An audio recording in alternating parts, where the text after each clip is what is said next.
Hello student, welcome to the first lecture of group number 18, that is noble gas. We are in a chapter of p block element and this is the first and the last lecture of group number 18 because as such अगर हम लोग बात करें group 18 की तो इसमें कुछ ज़्यादा important नहीं है और बहुत कम ही चीज़ें हैं because ये element जो है वो noble gases है, inert gases है, किसी के साथ ज़्यादा reaction show नहीं करेंगे. हाँ, सर्टेन कंपाउंड्स हैं जैसे जेनॉन के कंपाउंड्स हैं, उनके फ्लोराइड्स हैं, डाइफ्लोराइड, टेट्रा और हेक्साफ्लोराइड के बारे में बात करेंगे और उनके ऑक्साइड और ऑक्सीफ्लोराइड्स के बारे में बात करेंगे. इसमें सबसे इंपॉर्टेंट पार्ट है जो फ्लोराइड्स है उनका हाइड्रोलिसिस प्रोडक्ट्स बहुत बार पूछा जाता है, तो जो एक एक चीज इंपॉर्टेंट है वो मैं आपको हर एक चीज बताऊंगा. ठीक है, so let us start with the lecture. Introduction की बात करें तो सबसे पहले हम लोग बात करेंगे the elements which are present. जो जनरल हमारा तरीका रहा है उसी तरीके से आएंगे. एलिमेंट्स प्रेजेंट तो ग्रुप नंबर 18 के अंदर, ठीक है, एलिमेंट्स कौन से हैं सबको पता है. It is helium, neon, argon, krypton, xenon, radon and oganesson, OG, right. अगर हम लोग बात करें हीलियम जो है उसका इलेक्ट्रॉनिक कॉन्फ़िगरेशन छोड़ दे तो बाकी सबके लास्ट शेल मतलब पी ही ऑर्बिटल में जा रहा है इलेक्ट्रॉन. तो हीलियम ये सबसे पहला एलिमेंट है, दूसरा है नियॉन, तीसरा है argon, fourth one is krypton, next is xenon. xenon के बहुत सारे कंपाउंड्स हम लोग पढ़ेंगे, रेडॉन एंड लास्ट वाला है ऑर्गेनेसन. ठीक है ना. स्टूडेंट्स अगर हम लोग बात करें तो ये जो रेडॉन है वो एक रेडियो एक्टिव एलिमेंट है, रेडियो एक्टिव है. इसका जो स्टेबल आइसोटोप है वो है 222, ठीक है, और जिसका हाफ लाइफ है वो है 3.8 डेज. ठीक है, ये एटलीस्ट आप लोग जरूर याद रखिएगा और इस एलिमेंट का नाम याद रखिएगा. ये जो है वो सिंथेटिक है, ये मैन मेड एलिमेंट है, ये भी रेडियो एक्टिव है, राइट. मैंने आपको बोला था bismuth was the last stable non radio active element था, ये भी रेडियो एक्टिव है. इसका जो स्टेबल आइसोटोप है वो है 294 और इसका जो हाफ लाइफ है वो 0.6 मिलीसेकेंड्स.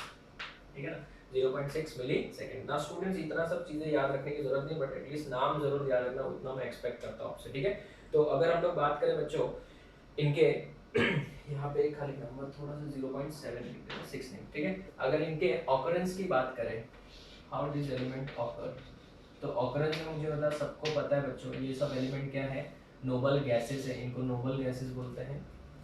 सो they are always found in free state, always found in free state. ठीक है ना, फ्री स्टेट में होते हैं. अगर हम लोग अर्थ एटमॉस्फेयर की बात करें तो अर्थ एटमॉस्फेयर का 1% by volume is occupied by these gases. 1% by volume, 1% by volume consist of what, these noble gases. अब 1% by volume में से 0.93% जो है वो तो किसने ऑक्यूपाई कर लिया, आर्गन ने ऑक्यूपाई कर. मतलब सबसे ज्यादा यहाँ पे अर्थ एटमॉस्फेयर की बात करें, मैं सन की यूनिवर्स की बात नहीं कर रहा हूँ, वहाँ पे तो हीलियम बहुत ज्यादा है. अगर अर्थ एटमॉस्फेयर में अगर हम लोग बात करें बाय वॉल्यूम की तो 0.93% कौन ऑक्यूपाई कर लेता है, आर्गन ही है उसमें बच्चों. ठीक है, तो ये सब मोनो एटॉमिक ही है, फ्री स्टेट में ही मिलते हैं. जैसे हीलियम है तो He कंबाइंड फॉर्म में मिलेंगे, helium, neon, argon, krypton, xenon and radon. ठीक है ना, हम लोग लास्ट वाले एलिमेंट की तो बात नहीं करेंगे. तो ये सब फ्री स्टेट में ही मिलते हैं एंड ऑल आर गैसेस. अगर हम लोग बात करें इनके इलेक्ट्रॉनिक कॉन्फ़िगरेशन की, जो हमारा ट्रेंड रहा हम लोग इसी तरीके से पढ़ते हैं. फिर इसके बाद फिजिकल एंड केमिकल प्रॉपर्टीज की बात करेंगे. तो इलेक्ट्रॉनिक अगर मैं कॉन्फ़िगरेशन की बात करूं स्टूडेंट्स, तो इलेक्ट्रॉनिक कॉन्फ़िगरेशन इनका जो जनरल इलेक्ट्रॉनिक कॉन्फ़िगरेशन होगा except helium, it is going to be NH2 NP6, helium को छोड़ के. क्योंकि हीलियम का तो सबको पता है इट इज 1s2, करेक्ट. सो अगर हम लोग फर्स्ट वाले एलिमेंट को छोड़ दें, हीलियम, यहाँ पे नियॉन, यहाँ पे आर्गन, यहाँ पे क्रिप्टॉन, ये xenon, रेडॉन एंड यहाँ पे है ना ओजी, ऑर्गेनेसन, राइट ना. अगर इनके एटॉमिक नंबर की बात करें तो ये 2 है, राइट, सबको पता है ये 1, ये 2, हाइड्रोजन 1 होता है, हीलियम 2 है. इसमें अगर हम लोग 8 ऐड करें तो ये कितना हो जाएगा, 10. अगर वापस 8 ऐड करें तो 18 हो जाएगा. फिर 18 ऐड करोगे तो 36 हो जाएगा. 36 में 18 ऐड करोगे तो 54 हो जाएगा. इसमें अगर हम लोग 32 ऐड करेंगे तो 86 हो जाएगा, और इसमें 32 ऐड करेंगे तो 118 हो जाएगा। So the last element of periodic table. जैसे नेक्स्ट एलिमेंट डिस्कवर होगा, नंबर ऑफ पीरियड जो अभी 7 है, अभी फिर बाद में 8 हो जाएंगे। अगर हम लोग बात करें इसके इलेक्ट्रॉनिक कॉन्फ़िगरेशन की, तो ये तो खुद ही हीलियम ही है, तो 1s2 हो जाएगा, बराबर है। यहाँ पे आप लिख सकते हो हीलियम, ठीक है, यहाँ पे नियॉन, क्योंकि इसके पहले तो कोई नोबल गैस थी नहीं ना, नियॉन। उसके बाद में ये आर्गॉन है, इसके बाद यहाँ पे क्रिप्टॉन, यहाँ पे जेनॉन, और लास्ट में आएगा बच्चों क्या, रेडॉन। ठीक है, तो हम लोग बच्चों भले ये इजी टॉपिक है पर फिर भी इसकी एक एक चीज जरूर पढ़ेंगे, ठीक है। तो हीलियम बच्चों 2 होता है, सबको पता है। ये 10 है, ये तो बहुत अच्छा है हमारे लिए, जैसे लिखना है 18, ये 36 हो जाएगा, ये 54 हो जाएगा, और ये 86 हो जाएगा। जनरल इलेक्ट्रॉनिक कॉन्फ़िगरेशन NH2NP6 है एक्सेप्ट हीलियम, तो ये सेकेंड पीरियड का एलिमेंट है। तो 2s2 2p6, यू नो 2 + 2 4 + 6 10 हो गया 10। करेक्ट है ना स्टूडेंट्स, इजी है और कुछ नहीं बच्चों। 3s2 3p6, ये क्या हो जाएगा 4s2 4p6 ना। सबको पता है कि यहाँ पे d ऑर्बिटल भी चालू हो गया होगा, तो अभी हम लोग डायरेक्टली लिख रहे हैं 18। अभी 5 ग्रुप में सिखा दिया तो ये तो डेफिनेटली इजी लगना चाहिए, अभी डायरेक्ट लिख सकते हैं, हमको पता है 28 30 और ये 36 हो गया। फिर बाद में यहाँ पे 4d 10 5s2 5p6 हो जाएगा बच्चों। तो 36 + 10 46 46 + 2 48 + 6 54। यहाँ पे अगर हम लोग बात करें तो 4f भी आएगा, 4f 5d 6s 2 6p6, and last वाले का प्रेडिक्टेड इलेक्ट्रॉनिक कॉन्फ़िगरेशन क्या होना चाहिए, 5f 14 6d 10 7s2 7p6। so this is what the electronic configuration। तो बोर्ड वाले स्टूडेंट्स के लिए तो what are the elements present in group number 18, बहुत इजी है। ग्रुप नंबर 18 को हम लोग कौन कौन सा ग्रुप बोलते हैं, नोबल गैस भी बोलते हैं, इनर्ट गैस भी बोलते हैं, जीरो ग्रुप भी बोलते हैं, जीरो ग्रुप भी बोलते हैं, ग्रुप 18 भी बोलते हैं, बिकॉज इनकी वैलेंसी जीरो होती है इसलिए इनको जीरो ग्रुप भी बोलते हैं। ग्रुप 18 क्योंकि तो नंबर वाइज आ ही रहा है, और उसके बाद में इनको रेयर गैस भी बोलते हैं, रेयर गैस एलिमेंट्स, ठीक है ना। इतने सारे इसके नाम है। तो सेकंड बच्चा ऑकरेंस के बारे में गलती से अगर पूछ लिया, एंट्रेंस में पूछ लिया कि कितना % आर्गन है, ये टाइप का क्वेश्चन पूछ सकते हैं। दूसरी बात, electronic configuration entrance and NEET दोनों स्टूडेंट्स के लिए इंपॉर्टेंट है, क्योंकि जनरल इलेक्ट्रॉनिक कॉन्फ़िगरेशन बच्चों एंट्रेंस और बोर्ड वाले स्टूडेंट दोनों के लिए इंपॉर्टेंट है, ठीक है। तो इसके बाद हम लोग स्टार्ट करेंगे इनकी फिजिकल प्रॉपर्टीज। वो एज सच अगर देखने जाए तो बहुत ईजी है, फटाफट खत्म हो जाएगा। मेन मेरा जो फोकस रहेगा वो फ्लोराइड्स के, जेनॉन के फ्लोराइड्स के हाइड्रोलिसिस के ऊपर रहेंगे, उनके शेप्स के बारे में, हाइब्रिडाइजेशन के बारे में, क्योंकि वो एनओसीबी में भी पढ़ा है हमने, ठीक है। तो इसका फोटो लो, फिर आगे बढ़ता हूँ।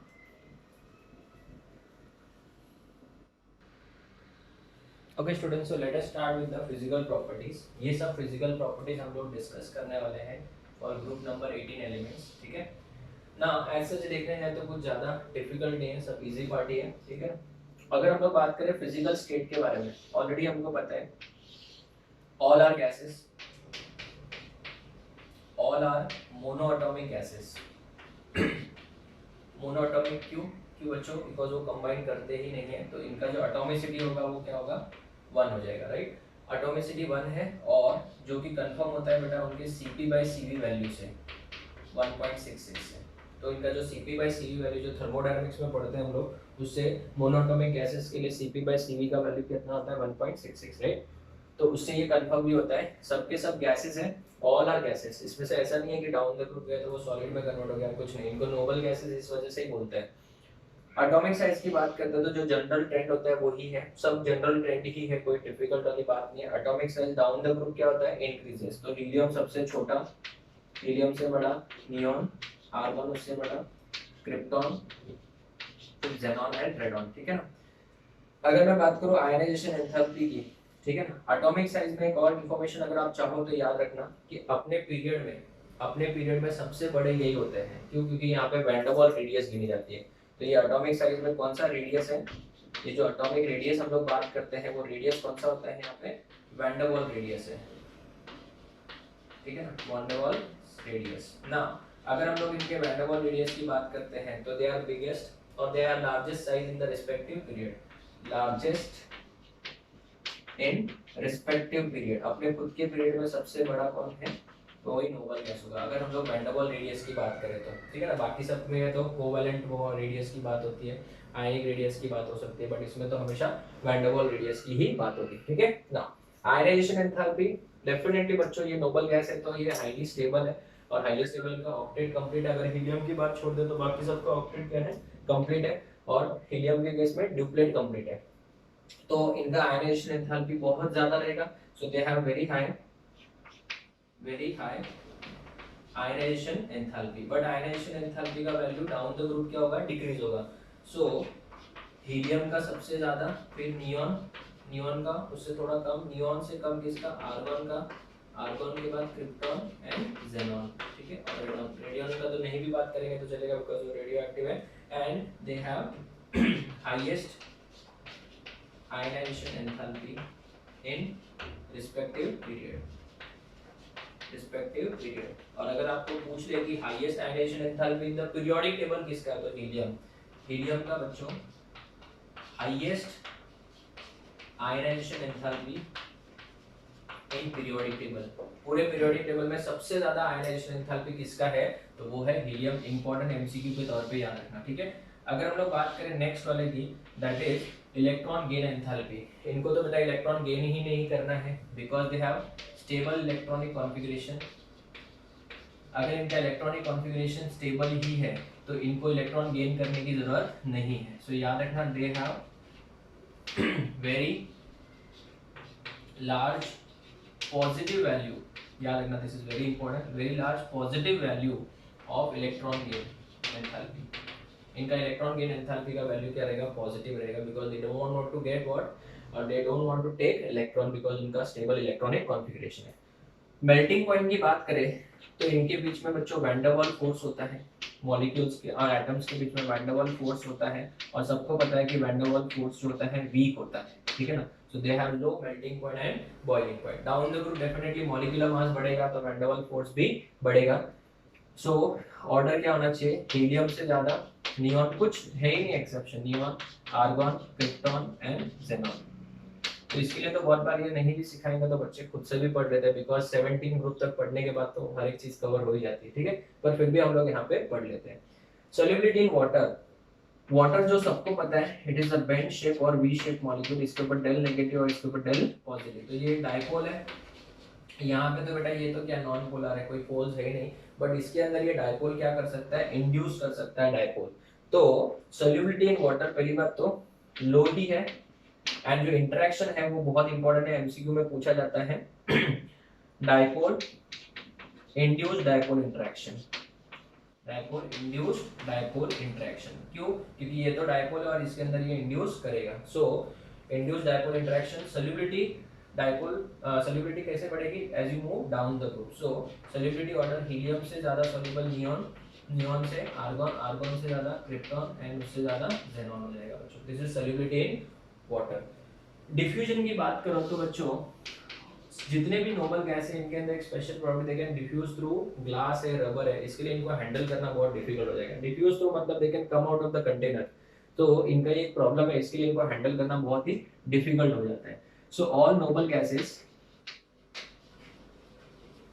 Have a tendency of diffusion through glass, rubber, etc.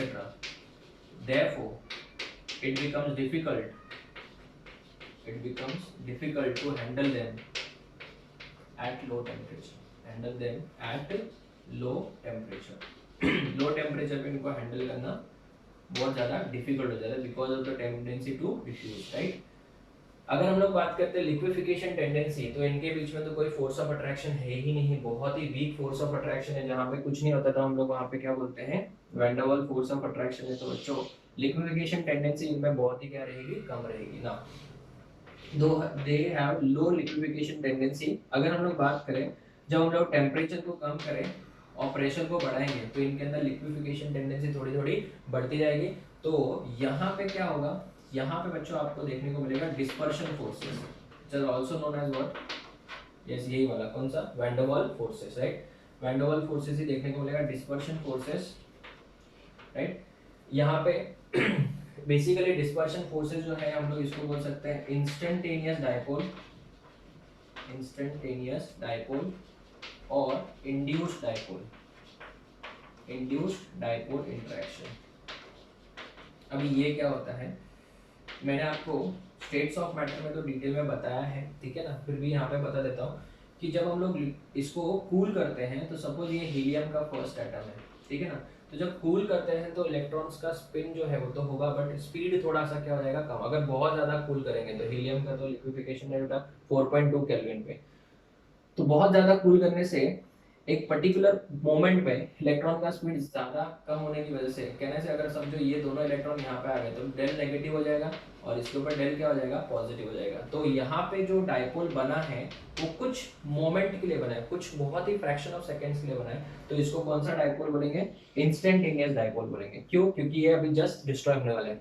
But इस मोमेंट को अगर हम लोग पॉज कर लें और जस्ट नियर बाय अगर हीलियम का दूसरा मॉलिक्यूल हो तो इसके जो दो इलेक्ट्रॉन है वो इसके इलेक्ट्रॉन को रिपेल करेंगे, तो यहाँ पे एक डायपोल बन गया। तो इस डायपोल को क्या बोलेंगे, इंड्यूस्ड डायपोल। क्या बोलेंगे, इंड्यूस्ड डायपोल। तो ये इंस्टेंटेनियस डायपोल और ये इंड्यूस्ड डायपोल इंटरेक्शन है, इस वजह से बेटा ये लिक्विफाई हो सकती है, बट इनका लिक्विफिकेशन बहुत ज्यादा डिफिकल्ट है। और टेंडेंसी और लिक्विफिकेशन क्या रहेगा, हीलियम से ज्यादा लिक्विफाई कौन होगा, नियॉन, फिर आर्गॉन, क्रिप्टॉन एंड ज़ेनॉन। इस वजह से बेटा फ्रैक्शनल डिस्टिलेशन से भी हम लोग इनको ऑब्टेन कर सकते हैं। तो this is all about what properties, physical properties as such जो है वो ज्यादा डिफिकल्ट कुछ था नहीं। केमिकल प्रॉपर्टीज की बात करें तो कुछ ज्यादा है ही नहीं, बिकॉज ये तो रिएक्ट करेंगे नहीं, बट फिर भी नील बार्टलेट करके साइंटिस्ट थे, उन्होंने एक डिस्कवरी की थी, उसके बारे में डिस्कशन करेंगे। उस कंपाउंड का कलर बहुत बार पूछा जाता है, और फिर हम लोग डिस्कस करेंगे ज़ेनॉन के स्पेशल कंपाउंड्स के बारे में। That will be the end of the lecture. तो इसका फोटो लो, फिर आगे बढ़ते हैं।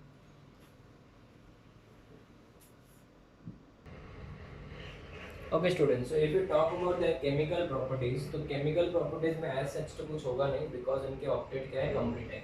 So group 18 elements have very low reactivity because of following reasons.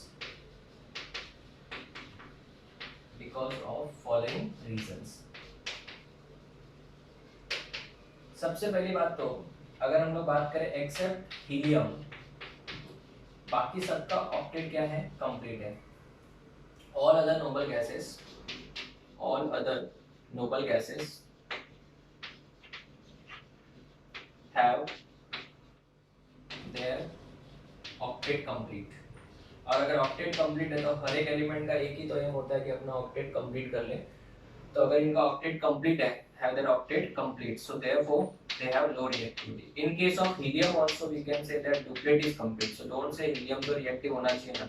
Helium का एट प्रेजेंट एक भी एलिमेंट का, हीलियम एलिमेंट का एक भी कंपाउंड नोन नहीं है, ठीक है ना, इवन नियॉन का, आर्गॉन का भी नहीं। अगर मैं पॉइंट नंबर बी की बात करूं, सो ग्रुप 18 एलिमेंट्स का जो आयनाइजेशन एंथैल्पी है, it is not high, it is very high. मतलब इलेक्ट्रॉन का निकालना बहुत डिफिकल्ट हो गया। और इलेक्ट्रॉन गेन एंथैल्पी जो मैंने पढ़ा था, इट इज पॉजिटिव, और वो भी लार्ज पॉजिटिव वैल्यू। तो इसका मतलब इलेक्ट्रॉन का ऐड करना भी डिफिकल्ट है, तो रिमूव करना भी डिफिकल्ट है, ऐड करना भी डिफिकल्ट है, तो रिएक्शंस कैसे शो करेगा। So therefore they have very very low reactivity. But do remember in the year 1962 एक साइंटिस्ट थे नील बार्टलेट, उन्होंने बच्चों सबसे पहले इसके ऊपर रिसर्च किया था। इनका रिसर्च इनके ऊपर नहीं था, एक्सीडेंटली उन्होंने कैसे किया मैं आपको बताता हूँ। उन्होंने एक्चुअल में क्या किया था, O2 का रिएक्शन PTF6 के साथ कराया था। O2 का रिएक्शन किसके साथ कराया था, PTF6 के साथ, और इन दोनों ने मिलके एक कंपाउंड बनाया था O2 PTF6। ये कोऑर्डिनेशन कंपाउंड है जिसमें O2 के ऊपर प्लस है और PTF6 के ऊपर क्या है, माइनस है। इसका मतलब PTF6 ने ऑक्सीजन को O2 से क्या कर दिया बच्चों, O2 प्लस प्लस 1 इलेक्ट्रॉन कर दिया, करेक्ट। तो अगर मैं बात करूं फोन कॉल्स के हिसाब से, तो फोन कॉल्स में ऑक्सीजन सेकंड नंबर पे आता है, राइट। तो अभी नील बार्टलेट क्या स्ट्राइक हुआ कि यहाँ से मैं अगर ऑक्सीजन में से इलेक्ट्रॉन निकाल सकता हूँ तो फिर ऐसा एलिमेंट जेनॉन भी है, उसका भी आयनाइजेशन एंथैल्पी ऑलमोस्ट इसके सेम ही है। तो मैं आपको बता दूं ionisation enthalpy of xenon, suppose O2 की बात करें तो 1175 किलो जूल पर मोल है। मतलब O2 में से एक इलेक्ट्रॉन निकालने के लिए आपको 1175 किलो जूल पर मोल की एनर्जी लगेगी। और अगर हम लोग बात करें आयनाइजेशन एंथैल्पी ऑफ जेनॉन की, तो वो वैल्यू भी कंपैरेबल है, अप्रोक्सीमेटली 1170 किलो जूल पर मोल है।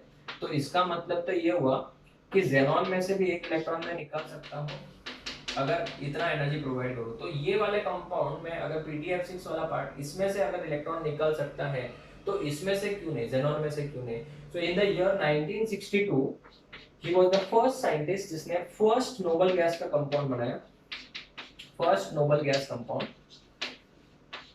और जो फर्स्ट नोबल गैस कंपाउंड बना था उसका फॉर्मूला था XePTF6, ठीक है ना। इसमें Xe के ऊपर प्लस था, PTF6 के ऊपर क्या था, माइनस था। स्टूडेंट्स अगर कभी एग्जाम में पूछ ले तो इसका कलर आपको याद रखना है, orange yellow solid, orange yellow crystalline solid है ये, it is orange yellow crystalline solid. और कभी अगर इसका नाम पूछ ले तो इसका नाम क्या होगा, जेनॉन हेक्साफ्लोरो, हेक्साफ्लोरो प्लैटिनेट।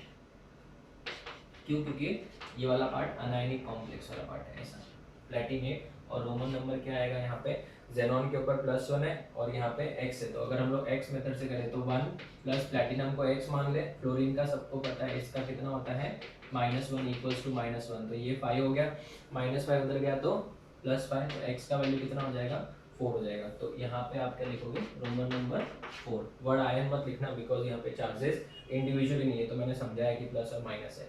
तो students do remember this is the first compound 1962 के पहले। जस्ट इमेजिन करो, रिसेंटली बात करेंगे हम लोग, ठीक है ना, केमिस्ट्री में 50-60 साल तो रिसेंटली होता है बच्चों। तो 1962 के पहले एक भी नोबल गैस का कंपाउंड था ही नहीं, बनाया नहीं था किसी ने। क्यों, क्योंकि सबको यही लगता था कि ये तो रिएक्शन करते ही नहीं। और ये भी बच्चों इसने एक्सीडेंटली किया था क्योंकि इसका रिसर्च वर्क तो इसके ऊपर चल रहा था, बट उसने लोग सोचा कि अगर इसमें से इलेक्ट्रॉन निकाल सकता है तो इसमें से क्यों नहीं। और उसके बाद तो साइंटिस्ट लोगों ने बेटा बहुत रिसर्च शुरू कर दिया, सबको पता चल गया कि अभी हम लोग नोबल गैसेस के ऊपर भी रिसर्च कर रहे हैं। तो सब लोग टूट पड़े और बहुत सारे कंपाउंड बनाना चालू कर दिए। तो उसके बाद तो जेनॉन के कंपाउंड्स की लाइन ही लगे, कंपाउंड्स ऑफ जेनॉन। इनके फ्लोराइड्स भी बनने लगे, इनके ऑक्साइड्स भी बनने लगे, इनके ऑक्सीफ्लोराइड्स भी बनने, मतलब जिसमें ऑक्सीजन भी हो और फ्लोरीन भी हो, तो सब ऑटोमेटिकली यहाँ पे कवर होंगे। मैं सिर्फ ऑक्सीजन जेनॉन के फ्लोराइड सिखाऊंगा क्योंकि जब मैं जेनॉन के फ्लोराइड सिखाऊंगा तो उनका जब हाइड्रोलिसिस की बात होगी, किसकी बात होगी, हाइड्रोलिसिस के, तो हाइड्रोलिसिस पे बेटा ऑटोमेटिकली आपके ऑक्सीफ्लोराइड्स भी आ जाएंगे, ठीक है। तो कंपाउंड्स ऑफ जेनॉन में अगर हम लोग बात करें तो हमारे सिलेबस में फ्लोराइड्स के तौर पे बात करें तो XeF2 है, XeF4 भी पढ़ेंगे हम लोग और XeF6 भी पढ़ेंगे। और ये तो जेई एडवांस का बहुत इंपॉर्टेंट क्वेश्चन है, जेनॉन हेक्साफ्लोराइड, ठीक है। तो अभी अगर हम लोग बात करें इनके स्ट्रक्चर्स की, तो जेनॉन के आउटरमोस्ट शेल में कितने इलेक्ट्रॉन होंगे बच्चों, 8 है। ये एक्चुअली पार्ट हम लोग यहाँ पर कवर करना चाहिए क्योंकि ये एनओसीबी में मैंने डिटेल में बताया, फिर भी एक बार बता देता हूँ इस बोर्ड प्रेजेंटेशन में, फिर यहाँ से मैं इनका प्रिपरेशन और हाइड्रोलिसिस पार्ट कवर करूंगा, ठीक है। तो ध्यान से सुनिए बच्चों, जेनॉन की बात करें तो इसने 2 ही बॉन्ड बनाया, 3 लोन पेयर है, 3 लोन पेयर है और 2 बॉन्ड पेयर है, तो 3 2 5 हो गया। तो इसका मतलब इसका हाइब्रिडाइजेशन क्या होगा, sp3d हाइब्रिडाइजेशन। और इसका जो शेप होगा, मैं ज्योमेट्री की बात नहीं कर रहा हूँ, शेप की बात करूँ तो वो लीनियर होगा। कैसे, जेनॉन सेंटर में होगा, ये एक फ्लोरीन, ये भी एक फ्लोरीन, और यहाँ पे lone pair number 1, lone pair number 2, lone pair number 3, तो ये लीनियर हो गया बच्चों। अगर मुझे इसकी पोलैरिटी पूछ ले कि इसका डायपोल मोमेंट कितना है, तो इसका डायपोल मोमेंट क्या होगा, 0। ये सब मैंने एनओसीबी में पढ़ा है बच्चों। नेचर ऑफ केमिकल बॉन्ड अगर आपका क्लियर हो जाता है तो फिर पी ब्लॉक तो बच्चों बहुत इजी लगेगा, ठीक है। इसका बॉन्ड एंगल की अगर हम लोग बात करें तो 180 होगा, ठीक है ना। सिमेट्रिकल स्ट्रक्चर भी है, ये भी हम लोग पढ़ सकते हैं। उसके बाद अगर हम लोग बात करें जेनॉन इसके टेट्राफ्लोराइड की, तो 4 है, तो 4 बॉन्ड पेयर है, तो 2 इलेक्ट्रॉन गए, 2 4 बॉन्ड पेयर हो गया और 2 लोन पेयर बन गए, 2 लोन पेयर और 4, तो टोटल कितना हो जाएगा, 6 हो जाएगा। तो ये हो जाएगा आपका sp3d2, sp3d2। तो इसका जो शेप होगा, shape we are talking about shape not about the geometry, तो इसका जो शेप होगा वो क्या होगा, स्क्वायर प्लेनार हो जाएगा। इसका जो शेप होगा वो स्क्वायर प्लेनार हो जाएगा। बहुत इंपॉर्टेंट है ये, एक एक चीज इंपॉर्टेंट है बच्चों, ठीक है। अगर हम लोग बात करें तो यहाँ पे जेनॉन सेंटर में फ्लोरीन, यहाँ पे भी फ्लोरीन, ये भी फ्लोरीन है और ये भी फ्लोरीन है, ये आपका स्क्वायर प्लेन बन गया, राइट। और ऊपर एक लोन पेयर होगा, नीचे भी एक लोन पेयर होगा, बराबर है। इसका भी डायपोल मोमेंट 0 ही होगा। बॉन्ड एंगल अगर हम लोग बात करें तो ये 180 180 90 वाले भी होंगे, बिकॉज इक्वली रिपल्शन फील हो रहा है सबको, ठीक है। अगर मैं XeF6 की बात करूँ तो 6 तो बॉन्ड पेयर हो गए, एक लोन पेयर हो गया, तो टोटल कितना हो गया, 7 हो गया। तो इसका हो जाएगा sp3d3। This is very very important, ठीक है ना। मैं तो बोलूँगा जितने स्टार मार्क बनाने हैं बना सकते हो, ये जेई एडवांस का क्वेश्चन है, करेक्ट। तो इसका जो शेप है sp3 क्या है, डी। इसको बेटा हम लोग क्या बोलते हैं, डिस्टॉर्टेड ऑक्टाहेड्रल।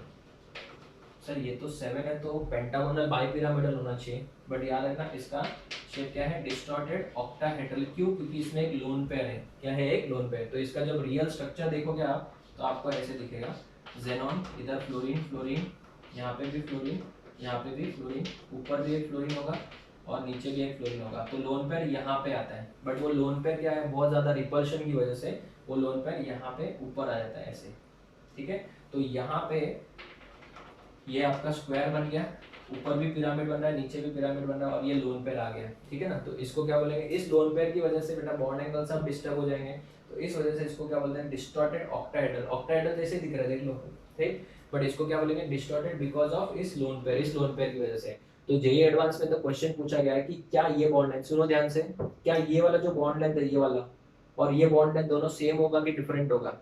बोलो, डिफरेंट होगा। क्यों? क्योंकि ये दोनों में रिपल्शन होगा, क्योंकि फ्लोरीन के ऊपर भी तो 3 3 लोन पेयर है बच्चों, और फ्लोरीन तो बहुत छोटा एटम है, तो इनके बीच में रिपल्शन होगा, तो ये फ्लोरीन थोड़ा दूर जाना चाहेगा और ये वाले फ्लोरीन के ऊपर ज्यादा इफेक्ट नहीं आएगा। तो डेफिनेटली ये वाला बॉन्ड लेंथ थोड़ा सा बड़ा होगा और ये वाला बॉन्ड लेंथ थोड़ा सा छोटा होगा। ये हर एक चीज मैंने बच्चों एनओसी में, नेचर ऑफ केमिकल बॉन्ड में कवर की है, तो यहाँ पे मैं ज्यादा टाइम वेस्ट नहीं करूंगा। अगर आपको और डिटेल में पढ़ना है इसके बारे में, ना एक एक चीज बताए थे, कितने बॉन्ड एंगल कौन कौन से रेंज के होंगे वो सब भी बताए, तो आप मेरे नेचर ऑफ केमिकल बॉन्ड के वीडियोस देख सकते हो, ठीक है। तो अभी मैं इन तीनों का प्रिपरेशन सिखाऊंगा और उसी प्रिपरेशन में, ठीक है, उसी के प्रिपरेशन में के बाद में जब हम लोग हाइड्रोलिसिस पढ़ेंगे तो हाइड्रोलिसिस के अंदर इनके ऑक्साइड्स भी बनते हैं और ऑक्सी फ्लोराइड्स भी बनते हैं, वो भी हम लोग साथ में कवर कर लेंगे, ठीक है। तो आप लोग इसका फोटो लो, आगे वाला टॉपिक बहुत इंपॉर्टेंट है एंट्रेंस स्टूडेंट्स के लिए स्पेशली।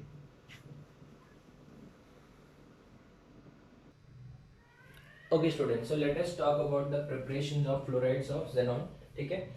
अगर हम लोग बात करें तो इसका प्रिपरेशन थोड़ा सा याद रखने वाला भी है। प्रिपरेशन में तो ऐसे इजी है, Xe+F2 अगर हम लोग xenon को एक्सेस में लेते हैं at a temperature of 673 kelvin and 1 bar pressure, right, तो ये आपको दे देगा XeF2, xenon डाइफ्लोराइड।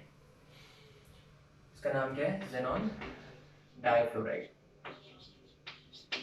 करेक्ट। सो ये फर्स्ट हो गया XeF2 का प्रिपरेशन। अगर मैं दूसरे की बात करूं तो xenon NF2, ये अगर हम लोग 1:5 के रेशियो में लें, याद रखना नंबर्स, 1:5 के रेशियो में at a temperature of 873 kelvin and 2F2 लेंगे क्योंकि यहाँ पे XeF4 बनाना है, एंड प्रेशर जो है बच्चों को 7 बार, ये नंबर्स आपको याद ही रखने। इसका नाम है xenon टेट्राफ्लोराइड,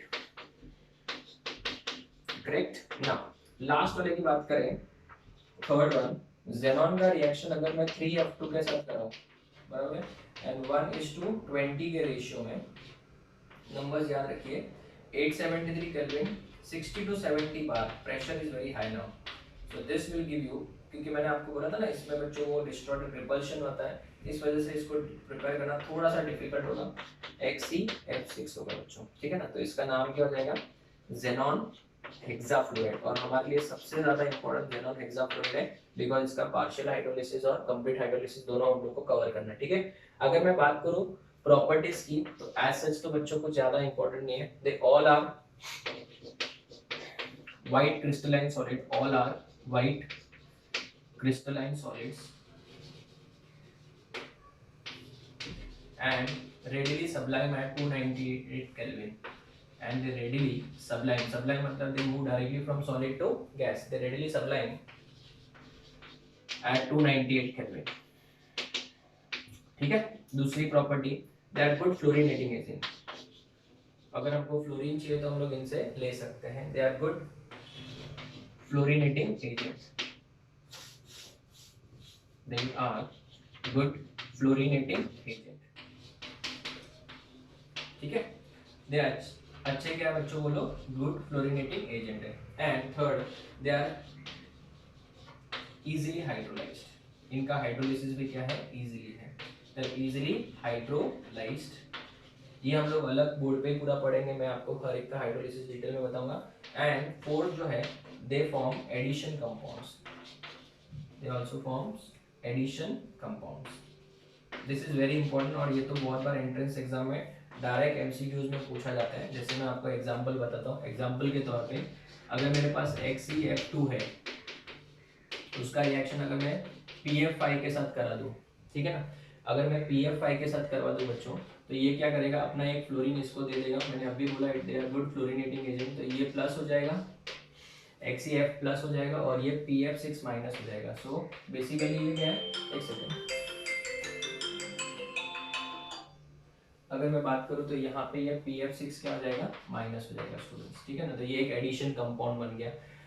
अगर हम लोग इसकी रिएक्शन IF5 के साथ करवाएं या फिर SbF5 के साथ करवाएं, तो इन दोनों के प्रोडक्ट आप लोग लिखिए, ट्राई करिए, XeF2 और ये हो जाएगा XeF2, इन दोनों के भी प्रोडक्ट आप लोग खुद से लिखिए, ट्राई करिए, सेम ही बनेगा और कुछ नहीं, ठीक है। तो आप लोगों ने लिख लिया होगा, it is going to be XeF plus, और यहाँ पे बन जाएगा IF6 माइनस, ठीक है ना, और यहाँ पे क्या बनेगा, XeF प्लस, और यहाँ पे बन जाएगा SbF6 माइनस, ठीक है। तो ये SbF6 क्या बन जाएगा बच्चों, माइनस बन जाएगा। अभी अगर हम लोग बात करें इनके हाइड्रोलिसिस प्रोडक्ट की, तो hydrolysis of xenon fluorides, xenon fluorides के अगर हाइड्रोलिसिस की बात करें बच्चों, तो ये बहुत इंपॉर्टेंट है, इसको मैं बहुत ज़्यादा इंपॉर्टेंट मार्क करूंगा, ये बहुत ज़्यादा इंपॉर्टेंट है। एक सेकेंड, ठीक है। अगर जेनॉन डाइफ्लोराइड के हाइड्रोलिसिस की बात करें, फर्स्ट वन, इसके अगर हाइड्रोलिसिस की बात करें तो बच्चों इसके हाइड्रोलिसिस से हमको क्या मिलेगा, ध्यान देना। सबसे पहली बात तो यहाँ पे जेनॉन मिलेगा आपको, उसके साथ में आपको HF मिलेगा और आपको O2 मिलेगा, ठीक है। जेनॉन मिलेगा और क्या मिलेगा, HF भी मिलेगा और O2 भी मिलेगा। स्टूडेंट्स ये रिएक्शन बहुत इंपॉर्टेंट है, इसको आप बैलेंस कर सकते हो, और आपको मैं एक्सपेक्ट करूंगा कि ये रिएक्शन बच्चों क्या रखनी है, याद ही रखनी है। तो xenon difluoride on hydrolysis gives what, xenon HF and O2, ठीक है। अगर आप इस रिएक्शन को बैलेंस करते हो तो यहाँ पे 2 आ जाएगा, 2 आते हैं बच्चों, यहाँ पे 4HF होना चाहिए, और 4HF होते हैं यहाँ पे 2 आ जाएगा, तो यहाँ पे भी 2 हो जाएगा, और ऑक्सीजन तो 2 ऑलरेडी है ही है। तो students xenon difluoride, remember xenon difluoride on hydrolysis, याद रखना है, मतलब बहुत ज़्यादा इंपॉर्टेंट है, it gives XeHF and O2, very important. इसके बाद में ये तो कंपैरेटिवली फिर भी इजी था, हमको टेट्राफ्लोराइड और जो हेक्साफ्लोराइड है उनका हाइड्रोलिसिस प्रोडक्ट बहुत ज़्यादा इंपॉर्टेंट है। इसका फोटो लो, फिर आगे बढ़ाता हूँ मैं।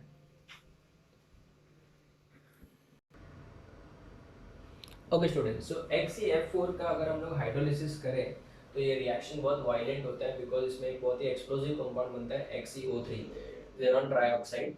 अगर हम लोग इन दोनों का रिएक्शन कराएं तो यहाँ पे डिसप्रपोर्शनेशन होता है, it gives xenon plus XeO3, साथ में 2 प्रोडक्ट तो हमको पता है HF एंड O2 बनता है, राइट। तो स्टूडेंट्स ये रिएक्शन जो है वो एक्सप्लोसिव है due to formation of what, XeO3। So the reaction is very violent because of the formation of XeO3, जो कि एक एक्सप्लोसिव कंपाउंड है। नाउ अगर इस रिएक्शन को बैलेंस करेंगे तो ये 6 है, यहाँ पे 12 है, थोड़ा सा बैलेंसिंग प्रैक्टिस करना पड़ेगा। यहाँ पे 4 है, तो जेनॉन टोटल कितने थे, 6 है, तो यहाँ पे 2 आ जाएगा। तो अभी अगर हम लोग हाइड्रोजन की बात करें तो 12 है, तो यहाँ पे 24 हो जाएगा। ऑक्सीजन गिने हैं तो 12 ऑक्सीजन है, तो ये 6 हो गए, तो यहाँ पे 3 हो जाएगा, ठीक है। So this is the hydrolysis product of XeF6। So XeF4 sorry, on hydrolysis reaction with water it gives very important compound to remember, Xe and XeO3। तो XeF2 और XeF4 में क्या कॉमन है, दोनों में जेनॉन तो मिल ही रहा है, दोनों में कंपलसरी क्या मिल रहा है, जेनॉन, और ये HF और O2 भी कंपलसरी है, बट अगर जेनॉन की बात करें तो वो तो है ही है बच्चों, ठीक है ना। अगर हम लोग बात करें बहुत ज्यादा इंपॉर्टेंट थर्ड HCF6 का हाइड्रोलिसिस, ये बच्चों पार्शियली हाइड्रोलाइज भी होता है और कंप्लीट हाइड्रोलिसिस भी होता है, तो मैं इसके दोनों रिएक्शन बताऊंगा, पार्शियल और कंप्लीट वाले, ठीक है। तो यहाँ पे मैं लिखने से बेटर इधर लिखेंगे तो नीट एंड क्लियर भी दिखेगा। यहाँ पे मैं इसका स्ट्रक्चर्स के बारे में डिस्कशन करूंगा, ठीक है।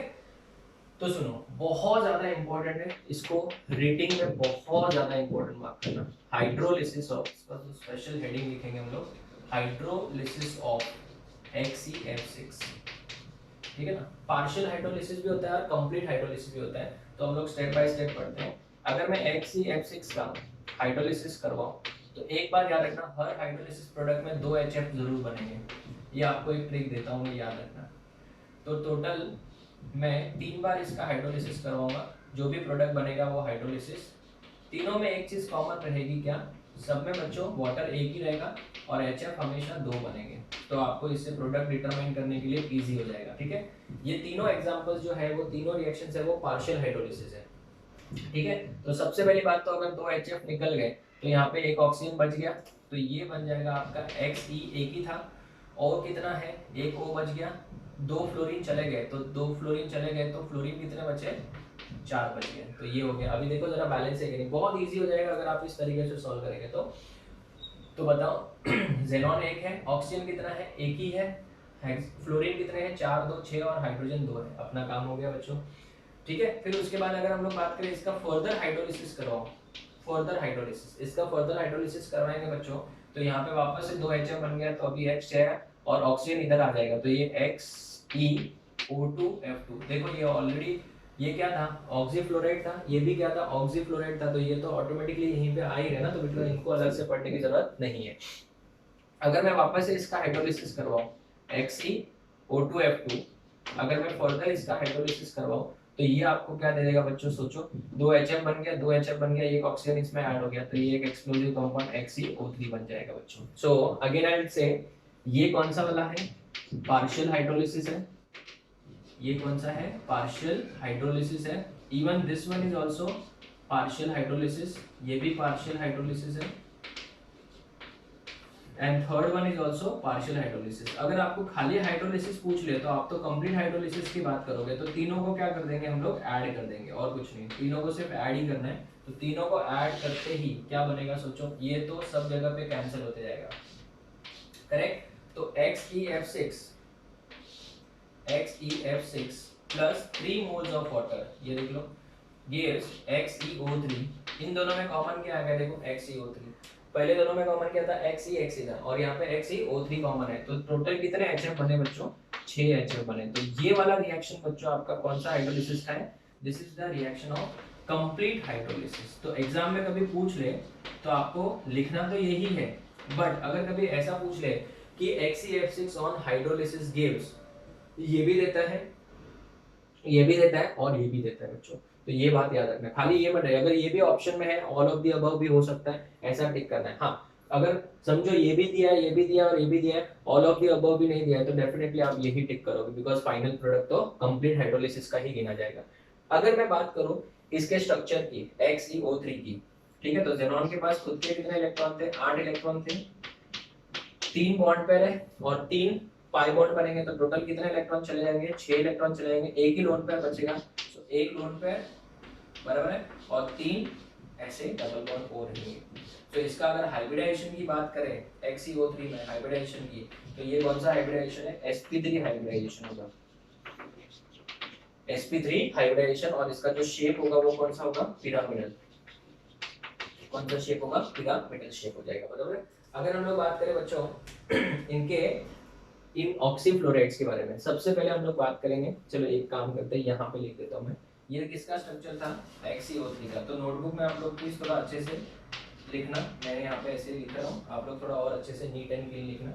XeOF4 का स्ट्रक्चर क्या होगा, राइट। तो इसका स्ट्रक्चर होने के लिए बच्चों, जेनॉन के पास खुद के कितने इलेक्ट्रॉन है, 8 इलेक्ट्रॉन है, 2 बॉन्ड तो ऑक्सीजन बना देगा, 2 टिक कर दिया हमने, एक पाई बॉन्ड है, राइट, एक सिग्मा बॉन्ड, एक पाई बॉन्ड, 4 क्लोरीन आएंगे, तो एक लोन पेयर होगा, तो बॉन्ड पेयर कितने हो गए, 4 और 1 5, पाई बॉन्ड को मत गिनना, 5 हुआ, बॉन्ड पेयर कितने, 5 और एक लोन पेयर है, कितना 6 हो गया। तो इसका जो हाइब्रिडाइजेशन होगा वो क्या होगा, sp3d2 हाइब्रिडाइजेशन होगा।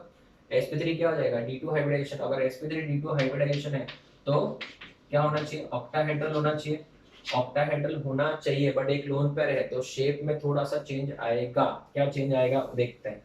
सबसे पहली बात तो जेनॉन है, 4 फ्लोरीन है, 4 फ्लोरीन हो गए, बराबर है। एक ऑक्सीजन होगा, तो ये वाला आपका हो गया स्क्वायर प्लेन, बराबर है। लोन पेयर ऐसे नीचे आ जाएगा और ये डबल बॉन्ड ओ हो जाएगा। तो ये हो गया आपका, अगर हम लोग लोन पेयर को ना गिने क्योंकि शेप में लोन पेयर को नहीं गिना जाता है, तो यहाँ पे इसका शेप क्या हो जाएगा, स्क्वायर। खाली ऊपर ही पिरामिड बन रहा है तो इसको क्या बोलेंगे, स्क्वायर पिरामिडल। क्या बोलेंगे, स्क्वायर पिरामिडल, बराबर है। तो ये हो गया आपका स्क्वायर पिरामिडल कंपाउंड। अगर हम लोग बात करें XeO2F2 की, ठीक है ना, तो यहाँ पे अगर हम लोग लिख देते हैं, चलो लास्ट है XeO2F2 की। तो जेनॉन के पास खुद के कितने इलेक्ट्रॉन थे, 8। 2 फ्लोरीन ने 2 बॉन्ड बना दिए, 2 2 ये वाले भी इलेक्ट्रॉन चले गए, पर इनको एक एक ही गिनना क्योंकि एक एक पाई बॉन्ड है और एक लोन पेयर बच गया। तो 1 2 3 4 5, तो 5 हुआ तो इसका मतलब इसका हाइब्रिडाइजेशन क्या होगा, sp3d होगा, बराबर है। और sp3d हुआ तो डेफिनेटली बच्चों कौन सा रूल आएगा, बेंड्स रूल आएगा।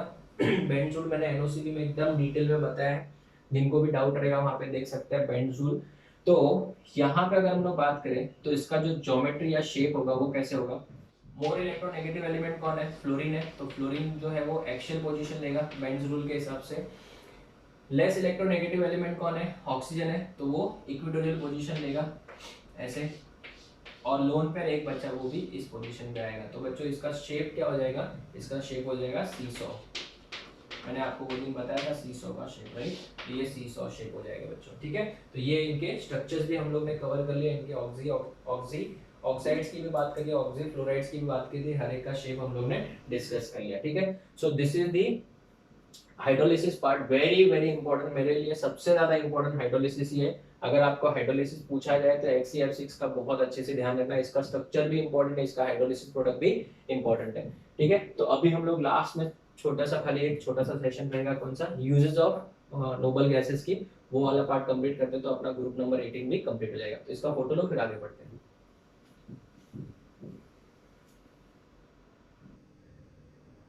Okay students, so let us see the uses part. ये एज इट इज हम लोग NCERT से ले रहे हैं। यूजेस जनरली आप लोग खुद से कर सकते हैं बट फिर भी मैं आपको एक बार रीड करके बता देता हूँ। हीलियम की बात करें तो बच्चों जो बलून होते हैं, हीलियम बलून आपने देखा होगा, हॉट एयर बलून जो होते हैं वो बहुत दूर तक जाते हैं। तो filling of balloons for meteorological observation, कि भाई यहाँ पे बारिश होगी कि नहीं, तापमान कैसा रहेगा, वातावरण कैसा रहेगा, उसको मेटेरियोलॉजिकल ऑब्जर्वेशन बोलते हैं। It is used in gas cooled nuclear reactors. Nuclear reactors में भी हीलियम यूज होता है, बिकॉज मैंने आपको बोला था 4.2 गैलन पे लिक्विड फॉर्म में होती है। Liquid helium is a cryogenic agent. हम लोग ने अगर सोल्यूशन एंड कॉलिगेटिव प्रॉपर्टी आपने पढ़ लिया है तो उसमें मैंने आपको बताया था क्रायोस्कोपिक एजेंट होते हैं। तो ये क्रायोजेनिक एजेंट है, बहुत ही ज्यादा कूल कर देता है। एजीटी मैंने यहाँ पे एजेंट लिखा है शॉर्ट में, ठीक है।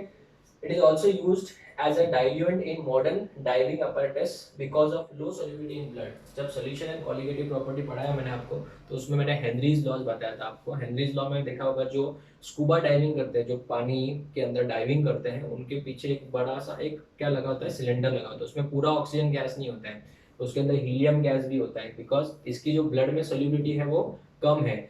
जब हम लोग ने सोल्यूशन एंड कॉलिगेटिव प्रॉपर्टी पढ़ा था तो अगर वो पूरा ऑक्सीजन हो जाएगा तो मैंने आपको बोला था कि सीवियर बेंड्स भी आ सकते हैं, बिकॉज जब आप नीचे जाओगे तो आपके बॉडी के ऊपर पानी का प्रेशर बहुत ज्यादा होगा, प्रेशर बढ़ेगा तो सोल्यूबिलिटी भी बढ़ेगा, और ऑक्सीजन गैस का सोल्यूबिलिटी बहुत ज्यादा हो जाएगा तो फिर बाद में जब आप ऊपर आओगे तो वो गैस का सोल्यूबिलिटी कम होने लगेगा। नीचे जाओगे तो सोल्यूबिलिटी बढ़ेगा बट ऊपर आओगे तो सोल्यूबिलिटी क्या होगा, कम होगा। तो उस वजह से आपके बॉडी के अंदर बेंड्स आ सकते हैं और बहुत सारा प्रॉब्लम हो सकता है, और ज्यादा होगा तो डेथ भी हो सकता है। इस वजह से उसमें डाइल्यूट के तौर पे यूज होता है।